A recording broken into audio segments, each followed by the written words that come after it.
Абайдың бірінші қара сөзі. Бұл жасқа дейін біз алыстық, жұлыстық және де тартыстық. Әйтеуір көптеген әурешіліктерді көрдік. Енді орта жасқа келдік. Ал қалған өмірімізді қалай өткізсек болады?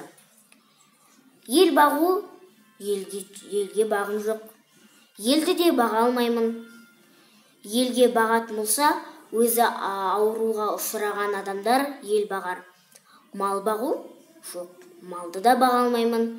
Малды бағарынша, менің балаларым өздері малды бағар. Әйтпесе, мен мал бақсам, бұлайынан өмірімді тозақ қылар ойым жоқ. Балалар бағу? Жоқ, баға алмаймын. Балаларды онсыз да орта жасқа дейін бақыт келдім. Қаншама оларды тәрбиелеп өсірдім. Балаларды қандай харакетке үйретем, қандай ислам дініне, көптеген ақылдарды үйрету керек. Балаға енді мен оның бәрін қалай үйретем? Ғылым бағу? Жоқ, оны да баға алмаймын.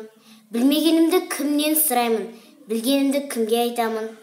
Білгенімді біреуге айтсам, ей, айналайын, өз ақылым өзіме, өз ақылың өзіңе, бар кетші деп әйтеуір өзі итеріп шығара салады. Енді мен ақырында былай ойладым.